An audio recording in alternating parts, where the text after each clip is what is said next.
right, before going through any door, we have to put our bum down. So I'm lifting up the weight of an apple until he puts his bum down. Once his bum is down, I can open the door.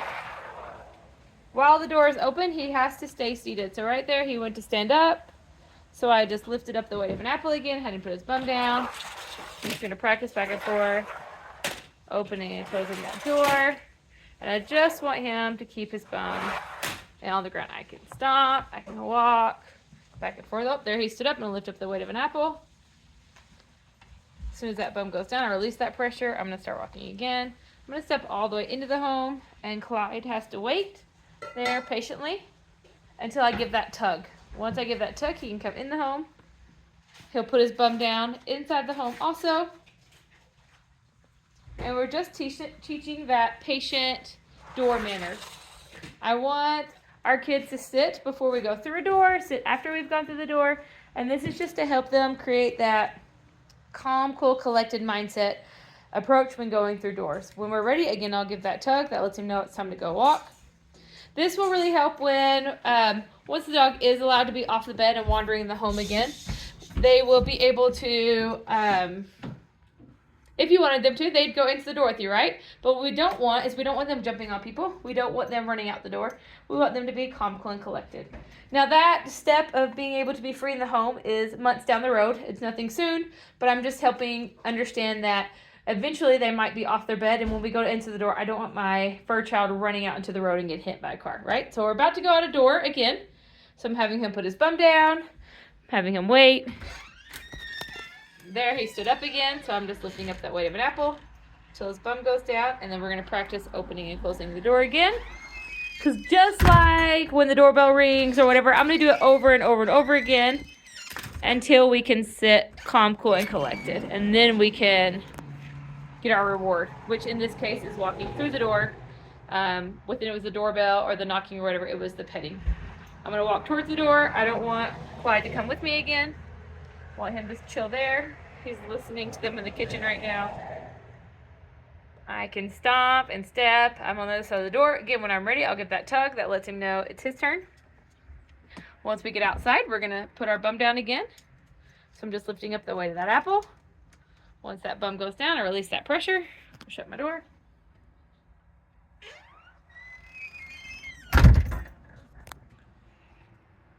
He can't go again until I get that tug.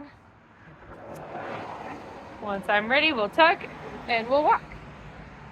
So if you remember yesterday, I want my shoulder rolled back, my hand by my back pocket, and I want a nice loose leash walk. I'm just going to start out here in the driveway for now. It's not about how far we go. It's about how well we do it. So I'm just working on that nice loose leash, paying attention to me, focusing on me, so that we can keep that nice loose leash. Sorry, I'll use the orange leash again so that you can see it better. But he's got this nice curl. That's what we're wanting, is that nice curl in my walk. He's doing a really good job. When I give those little flicks, he's listening. But what I want is him to pay attention. So right now I'm just walking zigzags. I'm walking different directions. I'm turning abruptly and bumping into him, so he's learning to watch me. I'm utilizing the flick, I'm utilizing the direction change, and I'm utilizing the zigzags all in one go right now. If he was pulling forward, I would actually even utilize the rollbacks in this moment. He's not lunging forward, he's just not paying attention, which is very normal in the beginning to not pay attention. Now we're starting to pay attention. Calm, cool, and collected, but he's generally pretty chill for us. There. All right, now I'm ready to go for a walk. So my hand's by my pocket. Remember, anytime pressure is felt on the leash, even the tiniest little bit of pressure, we're going to utilize one of those 5 tools that we learned yesterday. We have the flick, the rollback, the direction change, the zigzag, and the reset. Gonna cross the road here.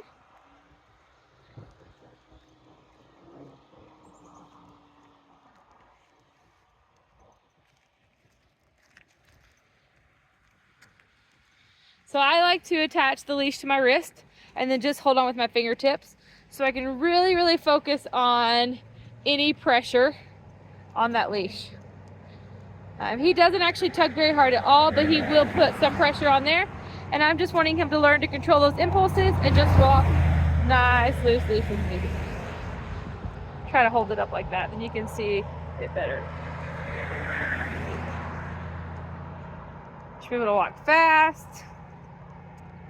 So I gave a little flicks there because we're going a little quicker. And he's creating pressure on the leash by going slow. I should be able to go slow. Eventually he will be able to sniff and keep a nice loose leash. He just hasn't quite figured it out yet. He's got to learn how to smell but still be aware of where I am so that he can keep that nice loose leash. And he'll get there. He's moving really quickly. But what we don't want is for his nose to get away from him and for him to create pressure on that leash.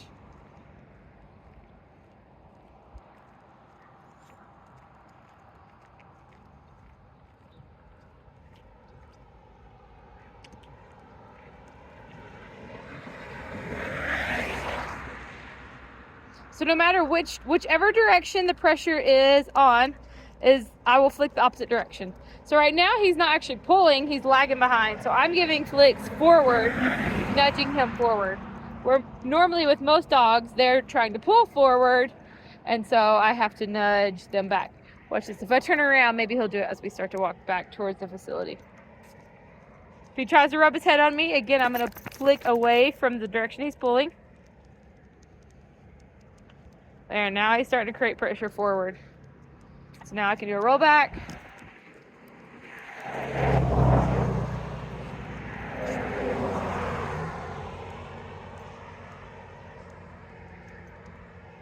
There, so we're still leg to collar.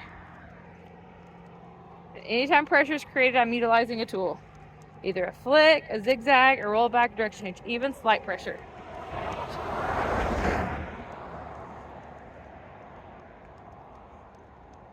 Do some zigzags now. So you can see the difference of walking towards the home and walking away from the home. Walking towards, he gets much quicker. And so we're working on still not creating pressure. And we're walking away, he goes much slower. So again, we're working on not creating pressure, but it's not a pulling pressure, it's a slow pressure. But pressure is pressure, and we need him to learn to not create pressure, to be calm, cool, and collected. So we're just going to keep doing. There are 5 tools here as he gets the hang of the hair. Look how good we're going now. As he gets the hang of walking calm, cool, and collected, utilizing those 5 tools anytime pressure is created.